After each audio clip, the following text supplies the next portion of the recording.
Welcome to the presentation Vocabulary Structure Affects Word Recognition with Evidence from German Listeners.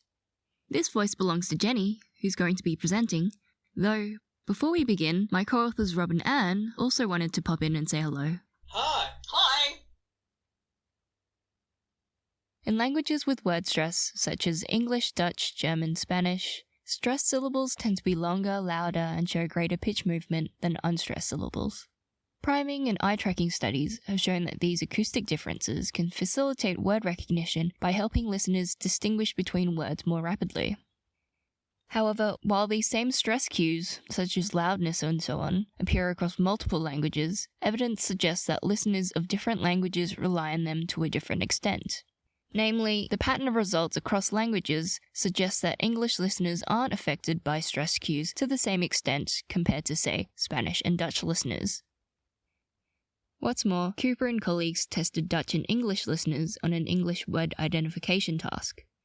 Listeners heard the first syllable of a word in English, such as hume, and had to assign it to one of two words differing in stress. In this case, either human with stress on the first syllable or humane with stress on the second.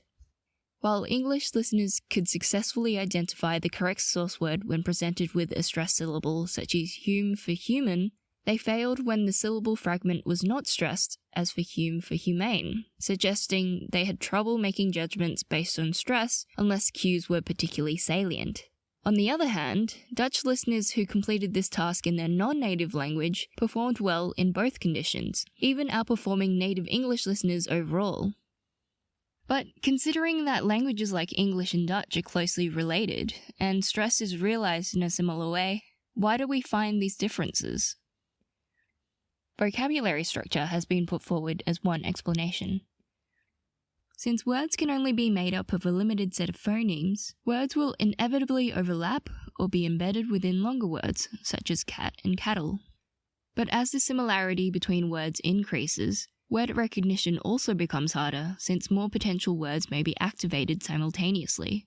Looking at the amount of word embedding in a language's vocabulary can therefore provide an estimate of the amount of competition there is in speech recognition, with lower embedding rates being more advantageous for word processing.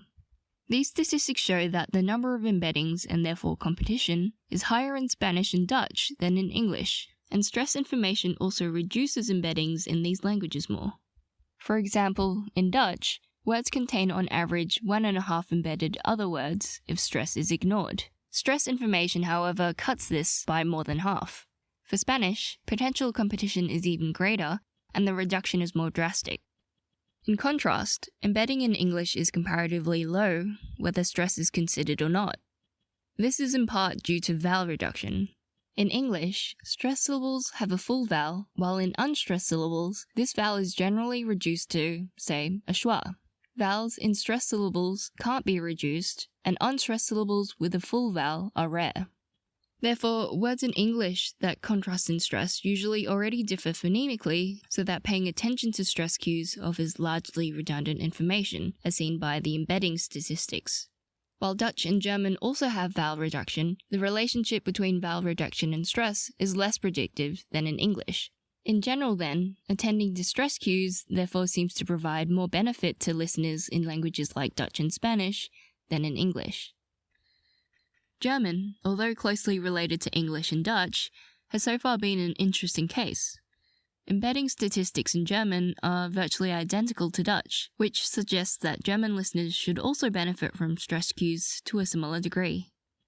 So far, a number of event-related potential studies, such as those by Shield and colleagues and Friedrich and colleagues, have found neural responses to stress priming with German stress pairs like Mundel and Mundat, suggesting German listeners can also use stress cues for word identification. However, in these studies, stress didn't reliably facilitate behavioral responses as based on reaction times. Therefore, there's still a lack of behavioral data suggesting German listeners actively use stress information for lexical access. But, since ERP experiments require many items, it was noted by Shield and colleagues that they were unable to match stress pairs in their experiment on frequency and recognition points, so perhaps these factors may have influenced response times and facilitation. Therefore, in this study, we examined German listeners' use of stress cues for explicit word recognition. As a first step, we created a word identification task similar to Cooper's, but with matching German pairs. German listeners heard a first syllable, for example Kon, taken from one of two German words with different stress, such as Konto and Konzept. If German listeners can exploit stress information, then listeners should correctly assign fragments to words. To create our task, we used Salix, where we selected 36 pairs of German words where the first syllable was phonemically identical but differed in stress. One word was stressed on the first syllable, the other the second. This was eventually reduced to 24 pairs based on frequency differences, as well as based on word recordings and familiarity ratings from a pretest with 11 native Germans. For those interested, I'll also provide a few more details about our stimuli. Since stress can affect vowel quality and quantity, we tried to minimize these differences. For example, we preferred pairs with low and mid-back vowels, since the difference between tense and lax counterparts in these aren't as pronounced as between high vowel pairs. Frequency was also controlled to be similar for both first and second syllable stress words as a group, and also between members of the same pair. A female native speaker then produced 2 tokens for each word in a randomized order, and the first syllable was then extracted from each word to be used as fragment stimuli, creating 96 in total.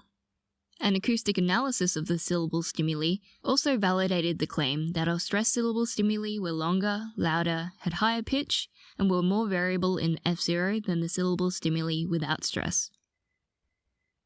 Our participants were 21 native German speakers who were recruited in Potsdam. To homogenize the group, participants were either born or grew up in Eastern Germany, which was also the area where the speaker of the productions was from.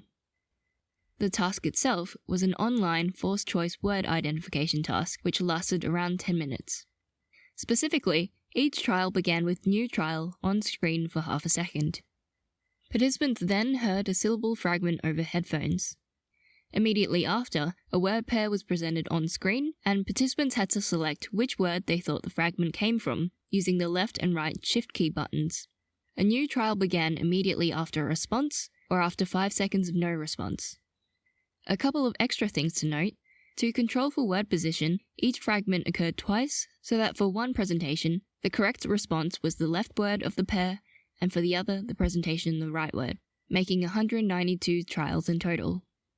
The task was also programmed so that trials involving the same word pair wouldn't appear twice in a row, so participants couldn't gain any information by comparing tokens of the same word pair. Trials were otherwise randomized for each participant. Now let's move on to results.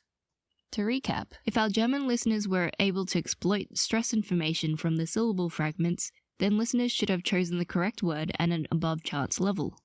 The following graph is split into stress condition, with proportion accuracy when participants heard the fragment from the first syllable stress word or second syllable stress word. Binomial tests were used to compare performance to chance, and showed that in both conditions, German listeners successfully assigned syllable fragments to words based on stress, with an overall accuracy rate of about 68%.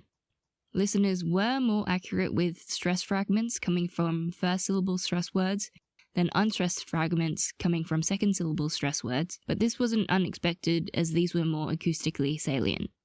Overall, these results support previous work showing German listeners respond neurally to stress during word recognition, and extend these findings by showing that listeners can also actively use this information for word recognition in their L1. But what about in an L2? Can German listeners also use stress cues effectively in a non-native language, as Dutch listeners did for English? In a second experiment, we decided to investigate this by replicating experiment 1, but using English stimuli from Cooper's study.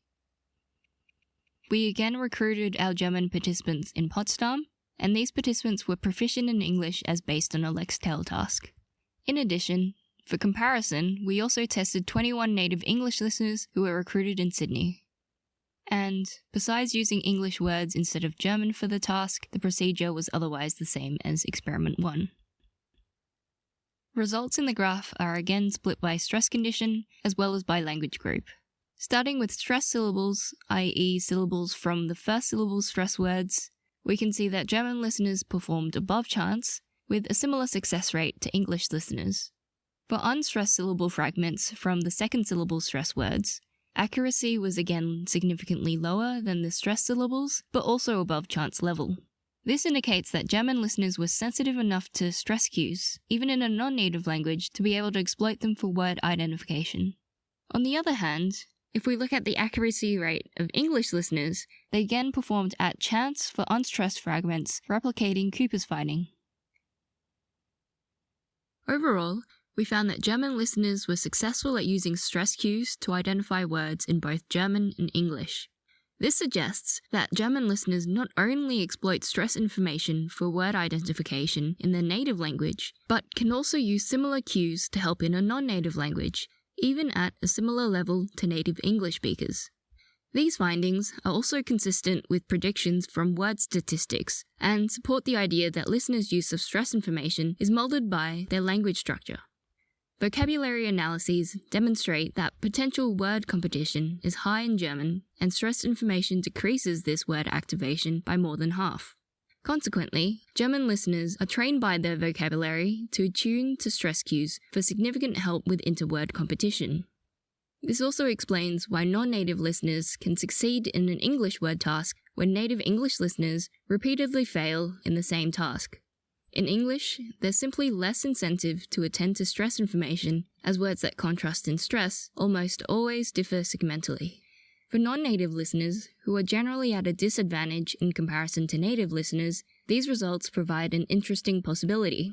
If non-native speakers can make use of these cues that are present, even if redundant for native listeners, then this could perhaps counteract some of the typical non-native disadvantage. Future research should, of course, continue to examine cross-linguistic sensitivity to stress information and focus on non-native listening of other languages. For example, we're currently looking into whether English speakers can use stress cues in German. Perhaps, if English speakers with enough proficiency in and exposure to German or another language which benefits significantly from stress cues, then maybe they'll show more success in attending to stress information. In summary then, the present experiments with German listeners provide further evidence that the use of speech cues to stress is driven by vocabulary structure, complementing studies with English, Dutch, and Spanish listeners. Listeners of these languages have been repeatedly shown to use stress distinctions to the degree that it facilitates word recognition in their language, leading to even closely related languages such as German, English, and Dutch showing mismatches in the processing of stress cues. Thanks for listening. If you want more information, please check out our paper.